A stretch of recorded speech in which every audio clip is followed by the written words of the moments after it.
आप जहां बैठे हो वहां पे भी बहुत सारी फ्रिक्वेंसियां टीवी की, रेडियो की घूम रही है, लेकिन आप सुन पा रहे हो? नहीं सुन पा रहे हो। लेकिन जैसे ही आप टीवी ऑन करते हो, जैसे ही आप रेडियो ऑन करते हो, तो वो माध्यम है वो सूक्ष्म फ्रिक्वेंसी को पकड़ने का, फिर आपको सारी चैनल्स, सारे रेडियो स्टेशन सुनाई देने शुरू हो जाते हैं। तो जैसे ये माध्यम की वजह से हम सुन सकते हैं सब चीजों को, इस तरह से परमात्मा सूक्ष्म से भी सूक्ष्म है। तो परमात्मा को ये हमारी आंखें नहीं देख सकती, परमात्मा को हमारे कान नहीं सुन सकते, परमात्मा को हमारा शरीर टच नहीं कर सकता, परमात्मा को हम कुछ नहीं कर सकते, क्योंकि हम भौतिक है और परमात्मा सूक्ष्म से भी सूक्ष्म है। तो क्या हमारे पास ऐसा सूक्ष्म हथियार है, क्या हमारे पास ऐसा सूक्ष्म साधन है जिससे परमात्मा को जाना जा सके? हाँ, परमात्मा ने सबको ये अवसर दिया हुआ है कि आप परमात्मा को जान सकते हो। तो ये जानने का रास्ता, ये जानने का साधन, ये जानने का माध्यम, जिस तरह से रेडियो से सूक्ष्म ऊर्जा पकड़ के हम रेडियो सुन सकते हैं, टीवी से सूक्ष्म ऊर्जा पकड़ के हम सारी चैनल्स देख सकते हैं, इस तरह से तो हमारे शरीर में ही एक सूक्ष्म साधन है जिसका कुंडलिनी शक्ति नाम है। वो कुंडलिनी शक्ति जैसे जैसे विकसित होती है तो मूलाधार चक्र से विकसित होते हुए सहस्त्रार चक्र तक जाके पूर्ण विकसित हो जाती है। जब सहस्त्रार चक्र पर ये ऊर्जा पहुंचती है तो हमें परमात्मा का, आत्मा का, ब्रह्मा का सब ज्ञान हो जाता है। तो कुंडलिनी शक्ति दुनिया के हर इंसान के शरीर में है।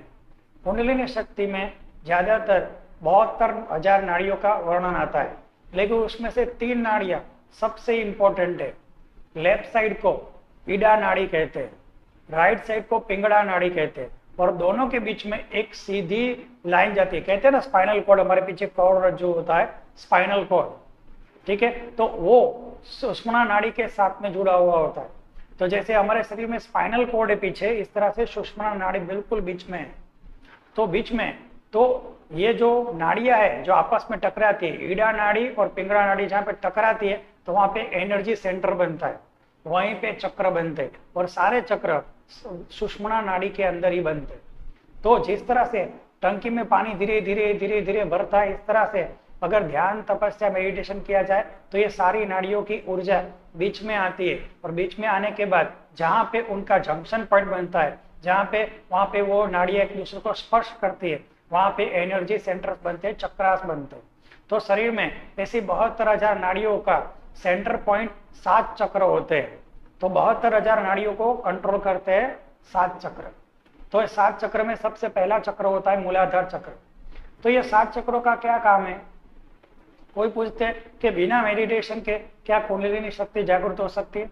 हाँ, वर्षों पहले हमारे ऋषि मुनि सब लोगों को चक्र का, नाड़ियों का नहीं समझा सकते थे, क्योंकि लोग समझ ही नहीं पाते थे। उस टाइम समझना, भाषा का, नॉलेज का, तर्क बुद्धि का, मन का इतना विकास ही नहीं हुआ था, बुद्धि का इतना विकास ही नहीं हुआ था।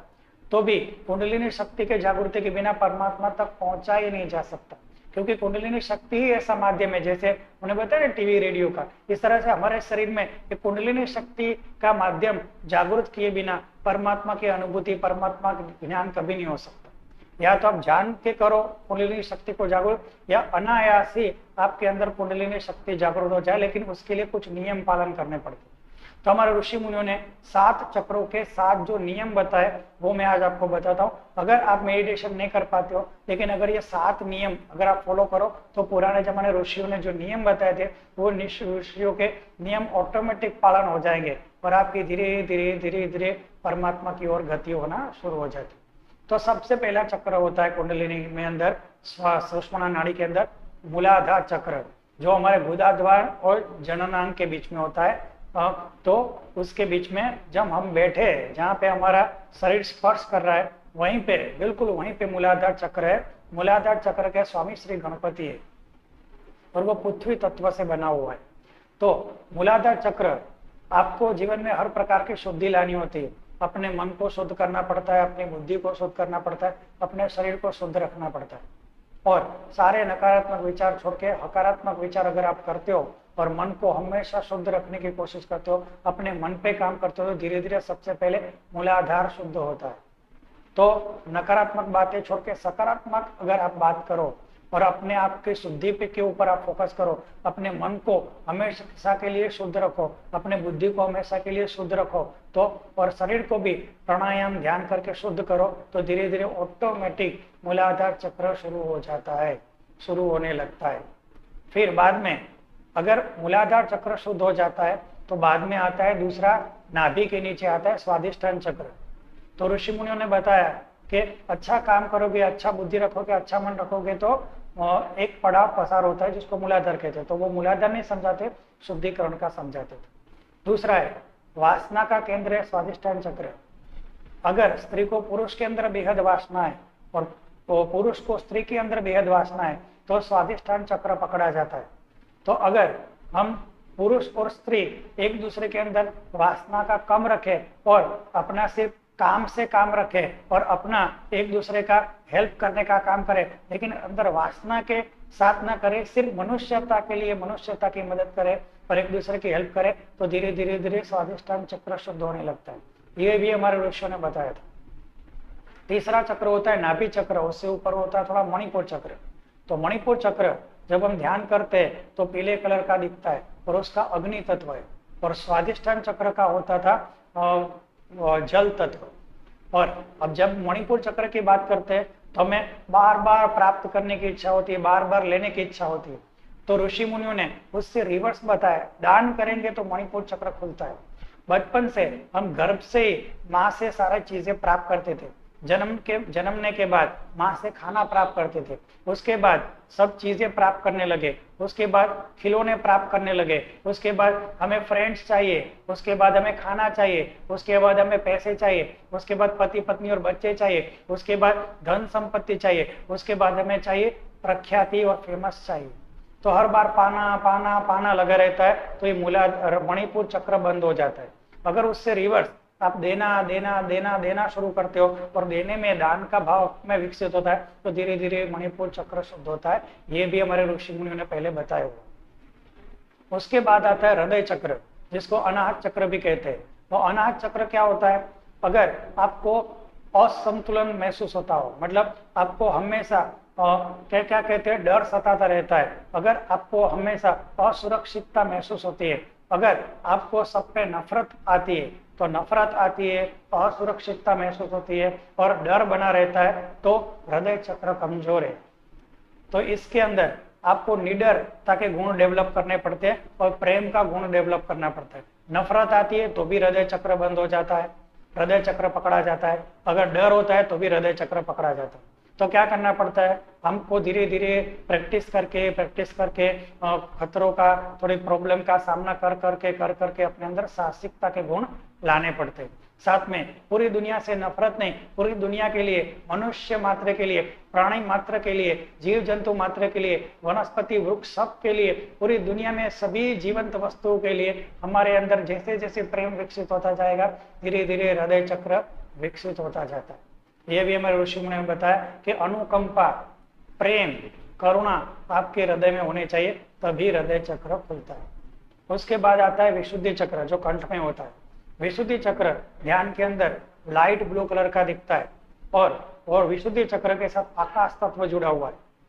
विशुद्धि चक्र का जब हम ध्यान करते हैं तो सबसे पहले हमें अपने ही बारे में नकारात्मक नहीं सोचना चाहिए, हमें अपने ही बारे में हमेशा अच्छा सोचना चाहिए। जब हम अपने ही बारे में लघुता ग्रंथि करते हैं, अपने ही आपको, मुझे कुछ नहीं आता, मैं नहीं कर सकता, मुझे नहीं आता, मैं कर ही नहीं पाऊंगा, मैं लायक नहीं, ऐसा जब हम खुद के बारे में सोचते हैं तो धीरे धीरे धीरे ये स्वादिष्ठान, मतलब यहाँ पे जो आया हुआ विशुद्धि चक्र खराब होने लगता है और फिर असफलता का सामना करना पड़ता है।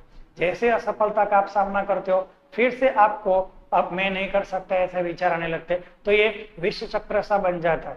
तो विशुद्धि चक्र खराब न हो उसका ध्यान रखना है। हमेशा सकारात्मक सोचना है कि मैं कर सकता हूँ, आई कैन डू इट, मैं ये कर सकता हूँ। अगर नहीं आता तो धीरे धीरे धीरे जरूर सीख जाऊंगा, धीरे धीरे धीरे मैं इसमें मास्टर बन जाऊंगा, धीरे धीरे मैं ये जान लूंगा, धीरे धीरे मैं सक्षम हो जाऊंगा। ऐसा पॉजिटिव काम में आप अप्रोच रखते हो तो धीरे धीरे आपका विशुद्धि चक्र भी ठीक होने लगता है।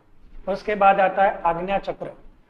आज्ञा चक्र सबसे महत्वपूर्ण चक्र है, क्योंकि यही चक्र सारे चक्रों के ऊपर इफेक्ट डालता है। इसके अंदर क्या होता है, आपके जीवन में जो भी खराब खराब खराब चीजें हुई है, खराब घटनाएं हुई हो, खराब इंसान मिले हो, खराब वस्तुएं दिखी हो, तो ये सब की वजह से आज्ञा चक्र पे इफेक्ट आता है। आज्ञा चक्र हमेशा भूतकाल से जुड़ा हुआ होता है। तो भूतकाल में जितने भी खराब इंसान आए, आपने किसी के साथ खराब किया या किसी ने आपके साथ खराब किया, उसकी तुरंत इफेक्ट आपके आज्ञा चक्र पे हो जाती है। तब हमारे ऋषि मुनियों ने बताया था कि जिसने आपके साथ खराब किया हो उसको आप माफ कर दो, और आपने जिन जिन के साथ खराब किया हो उससे माफी मांग लो। तो माफी मांगने और माफी देने से आज्ञा चक्र क्लीन होता है। जब तक आप लोगों को माफ नहीं कर देते, आपके जीवन में जितने भी खराब इंसान आए, खराब व्यक्ति आए, खराब वस्तु देखी, खराब घटनाएं हुई, उन सब चीजों को आपको माफ कर देना है। और आपके साथ किसी ने खराब किया, आपके साथ खराब घटनाएं हुई, तो उन सब चीजों को भी आपको माफ करना है या तो फिर माफी मांग लेनी है। जैसे ही आप ऐसा माफी मांग लेते हो, परमात्मा को साक्षी रख के हर चीजों पे माफी मांग लेते हो और माफी दे देते हो, तो धीरे धीरे धीरे आज्ञा चक्र खुलना शुरू हो जाता है। इस पे ऊपर मुझे गालिब का शेर याद आता है। गालिब ने ऐसा कहा था कि जिंदगी को मैंने कुछ इस कदर आसान कर दिया, किसी से माफी मांग ली, किसी को माफ कर दिया। तो गालिब भी आज्ञा चक्र शुद्धिकरण कर रहे थे, उनको खुद नहीं पता था, लेकिन आज्ञा चक्र का धीरे धीरे उनका शुद्धिकरण हो रहा था। तो उसके बाद आता है सहस्त्रार चक्र। सहस्त्रार चक्र में इंसान कितना भी इंटेलिजेंट हो जाए तो अपने मन मुताबिक चलता है, पूरी दुनिया को डाउन समझता है, और वो जो फॉलो करता है वही राइट है, बाकी पूरी दुनिया गलत है। तो ऐसे अपना अंदर वहम रखता है, अपने अंदर गलत धारणाएं पाल के बैठता है। सारे चक्र अगर शुद्ध हो जाए लेकिन सहस्त्रार चक्र शुद्ध नहीं हुआ तो फिर परमात्मा से, आत्मा से, अपने ही शुद्ध और पवित्र आत्मा से आप संपर्क नहीं कर सकते। तो सहस्त्रार चक्र खुलना अत्यंत आवश्यक है। इसके लिए आपको निर्विचारता की स्थिति आनी चाहिए। निर्विचारता की स्थिति कब आएगी? जब परमात्मा का अगर हम लक्षण देखें, परमात्मा ने सब इंसानों को अपनाया हुआ है, सभी धर्म के इंसानों को अपनाया हुआ है, सभी जाति के इंसानों को अपनाया हुआ है, सभी देश के इंसानों को अपनाया हुआ है, पूरे ब्रह्मांड के लोगों को, पूरे ब्रह्मांड की शक्तियों को, पूरे ब्रह्मांड के जीवों को अपनाया हुआ है। तो परमात्मा सबके लिए समान है। तो जब तक हम पूरी दुनिया के लिए समान भाव नहीं रखते, समदृष्टि नहीं रख सकते, तब तक सब धर्म के लिए, सब जाति के लिए, सब भाषाओं के लिए, सब चीजों के लिए, सब व्यक्तियों के लिए, सारे जीव मात्र के लिए, पशु पक्षी प्राणी जीव जंतु सब के लिए जब तक हमारे में समानता भाव नहीं आता, ये सहस्त्रार चक्र खुलता ही नहीं है। हमें सबके लिए समान भाव और अपने ही मन बुद्धि और शरीर को परमात्मा को समर्पित करते हैं, तब परमात्मा का कृपा होने के लिए राह देखनी पड़ती है। सहस्त्रार चक्र हमारे शरीर से थोड़ा ऊपर होता है, शरीर के अंदर नहीं होता।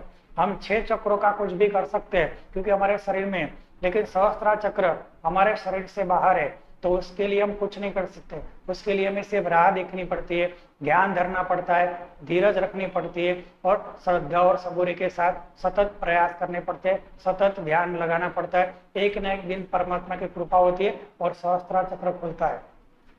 तो सहस्त्रार चक्र जब खुलता है तो सहस्त्र दल कमल, 1000 कमल की पंखुड़ियां खुल गई हो ऐसा महसूस होता है। ऐसा शास्त्रों में, उपनिषदों में बताया गया है। तो इस तरह से कुंडलिनी शक्ति का मैंने आपको विस्तृत वर्णन किया। इसी तरह से आप धीरे धीरे धीरे ध्यान कर सकते हैं और अपने कुंडलिनी शक्ति में आगे बढ़ सकते हैं। अगर आप ध्यान नहीं कर सकते तो भी मूलाधार चक्र का शुद्धिकरण, मन बुद्धि का शुद्धिकरण, वो मूलाधार चक्र खुलता है। विजातीय लोगों के प्रति आकर्षण, स्त्री और पुरुष का एक दूसरे के प्रति आकर्षण कम करे तो स्वाधिष्ठान चक्र खुलता है। अगर दान देने की इच्छा चालू करे और दान देने का शुरू करे तो धीरे धीरे मणिपुर चक्र खुलता है। अगर निडर भावना हम अपने अंदर लाए और पूरी दुनिया के लिए करुणा प्रेम का हमारे हृदय में उत्पन्न करे तो हृदय चक्र, अनाहत चक्र खुलता है। अगर हम अपने आप को धीरे धीरे मैं सीख जाऊंगा, जीवन में मैं सब कुछ सीख जाऊंगा, सब मैं कर सकता हूँ, आई कैन डू इट, तो ये विशुद्धि चक्र शुरू हो सकता है। और अगर हम सबको माफ कर दे और सबकी माफी मांग ले तो हमारा आज्ञा चक्र धीरे धीरे खुल सकता है। और साथ में हम सब जीव मात्र के लिए, मनुष्य, जीव जंतु, पशु पक्षी, समग्र ब्रह्मांड के सभी जीवों के लिए हम समभाव रखें, सभी धर्म के लिए, सभी जाति के लिए, तब धीरे धीरे परमात्मा की कृपा होने के बाद, याद रखना ये परमात्मा की कृपा होने के बाद ही सहस्त्रार चक्र खुलता है। इसमें हमारा कुछ रोल नहीं, संपूर्ण समर्पित होना पड़ता है। ये सब शुद्धिकरण करने के बाद भी आपको राह देखनी पड़ती है, क्योंकि जब परमात्मा चाहे तब ही हमारा सहस्त्रार चक्र खुलेगा। तो तब हमारा माध्यम पूर्ण तरीके से काम करता है। जैसे रेडियो हमें सब सुनाने लगता है, टीवी हमें सब दिखाने लगता है, फ्रीक्वेंसी मौजूद है, लेकिन माध्यम हमें चाहिए तब सब चीजें होती है। तो मूलाधार चक्र से लेके आज्ञा चक्र तक हम सब कुछ शुद्ध कर डाले, तो जब परमात्मा की कृपा होगी तब सहस्त्रार चक्र खुलेगा, तब परमात्मा की कृपा से ही हम परमात्मा को जान सकते हैं। हम कितना भी अहम लाए, कितनी भी शक्ति करे, कितनी भी साधना करे, कितना भी तप करे, परमात्मा की कृपा जब तक नहीं होती सहस्त्रार चक्र खुलेगा नहीं, और परमात्मा की कृपा से ही परमात्मा को जाना जा सकता है। यही हमारी तपस्या है। हमें सिर्फ राह देखनी है, परमात्मा हम पे जब कृपा करेंगे तभी हम परमात्मा को देख सकते हैं। तो ध्यान करने के में हम ये चक्रों को फटाफट जागृत कर सकते हैं। हमें बार बार बस यही बोलना है, मैं एक पवित्र आत्मा हूँ, मैं एक शुद्ध आत्मा हूँ, मैं एक पवित्र आत्मा हूँ, मैं एक शुद्ध आत्मा हूँ। ये मंत्र बार बार जपने से भी धीरे धीरे सातों चक्र शुद्ध होने लगते हैं। लेकिन अगर हम ध्यान नहीं कर सकते तो 7 गुण अगर हम अपने अंदर अपनाते और परमात्मा की राह देखते तो एक दिन परमात्मा हम पे कृपा करके अपने गुण, अपनी ऊर्जा सहस्त्रार चक्र के माध्यम से, हमारा माध्यम कुंडलिनी शक्ति को माध्यम बना के हमें परमात्मा की कृपा से ही परमात्मा की जानकारी मिल सकती है। अगर वीडियो अच्छा लगा है तो शेयर और सब्सक्राइब कर सकते हो, और सुनने के लिए थैंक यू। जब भी मैं लाइव आऊँ तो आप मुझे देख सकते हो, तो सब्सक्राइब करोगे तो जब भी मैं लाइव आऊँ तो आप मेरे साथ मेडिटेशन कर सकते हो, ध्यान कर सकते हो। सुनने के लिए थैंक यू। जय गुरुदेव।